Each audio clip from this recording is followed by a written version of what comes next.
नमस्कार, स्वागत है आप सभी का। मैं हूं हिमांशु और आप देख रहे हैं हलचल इंडिया। बेबाक खबर तेज असर। आइए नजर डालते हैं आज की खबरों पर।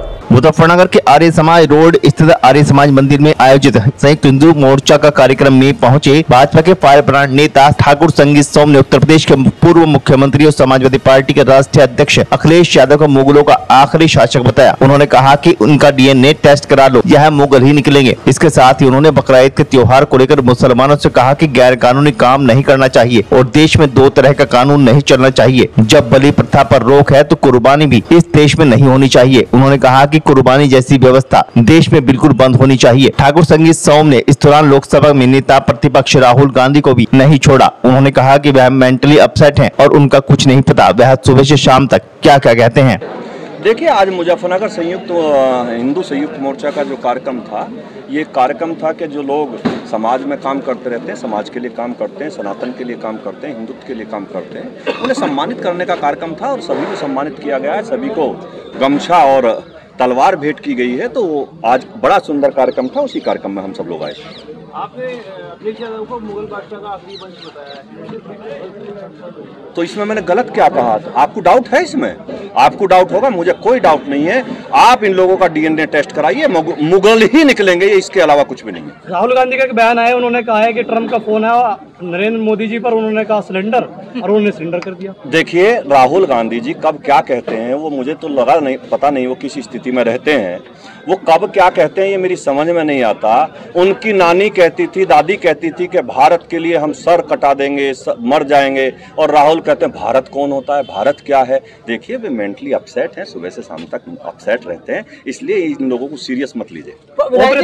बागपत के एक जैन मुनि है, उनका एक बयान आया, उन्होंने कहा अपने बेटे की कुर्बानी नहीं दे सकते, फिर बकरे को क्यों कुर्बानी दी जा रही है? देखिए, मेरे हिसाब से तो कुर्बानी देना एकदम बिल्कुल गलत है और कुर्बानी देना बिल्कुल भारत में बंद होना चाहिए। अरे ये दो, जैसे देश में एक कानून होना चाहिए ना, हिंदू के लिए अलग, मुसलमान के लिए कानून क्यों है? हिंदुओं की बलि प्रथा पर रोक क्यों है? क्यों है आप मुझे बताइए। बलि प्रथा पर रोक है तो फिर कुर्बानी क्यों होगी भाई? बिल्कुल नहीं होनी चाहिए और कुर्बानी जैसी व्यवस्था बिल्कुल बंद होनी चाहिए। दिनेश शास्त्री महाराज जी ने भी बयान दिया, उनका कहना भी है कि जो कुर्बानी है उसे रोक दिया जाए। बिल्कुल रोक देना चाहिए और मुझे लगता है कि मुस्लिमों को खुद भी रोक देना चाहिए। अवैध काम उन्हें करना नहीं चाहिए, इलीगल काम कर रहे हैं वो इलीगल काम नहीं करने चाहिए। ऑपरेशन सिंदूर को लेकर लगातार विपक्ष हमलावर है आप पर, वो कह रहा है कि आपने सरेंडर कर दिया भाजपा की सरकार। देखिए, विपक्ष का सर्वनाश इसीलिए हो रहा है, जो थोड़ा बहुत बचा है खत्म हो जाएगा। भारतीय जनता पार्टी और देश की सरकार आतंकियों को जवाब दे रही है, पाकिस्तान को जवाब दे रही है, मुंह तोड़ जवाब दे रही है, घर में घुसा दिया। हमारे सीडीएस कह रहे हैं कि 48 घंटे का ऑपरेशन हमने 8 घंटे में खत्म कर दिया, 8 घंटे में पाकिस्तान सरेंडर कर गया। तो उन लोगों को ये नहीं पता कि सीडीएस क्या कह रहे हैं। देखिए, ना वो सेना का सम्मान करते हैं, ना वो देश की सरकार का सम्मान करते हैं, वो न्यायपालिका का ना सम्मान करते हैं। इसलिए उनकी बुद्धि केवल एक ही वर्ग पर जाती है। वो केवल तुष्टीकरण की राजनीति करके केवल एक वर्ग का वोट पाना चाहते हैं और वो उस वर्ग के पीछे पड़े रहे। देश के लोग मन बना चुके हैं कि अब भारतीय जनता पार्टी के अलावा इस देश में किसी को लाना नहीं है। विधायक जी, आपने पीडीए की फुल फॉर्म बताइए, एक बार बताएंगे दोबारा से? भाई, पीडीए की फुल फॉर्म तो यार लिख लो तुम। पाकिस्तान डेवलपमेंट अथॉरिटी, उनके लिखी होगी कहीं।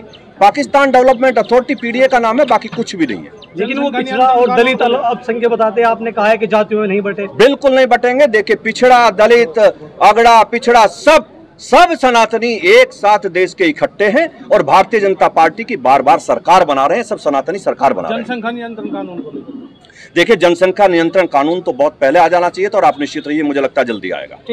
जो सांसद हरेंद्र मलिक, उनका 1 साल पूरा हुआ है, उसके कार्यकाल पर क्या कहेंगे?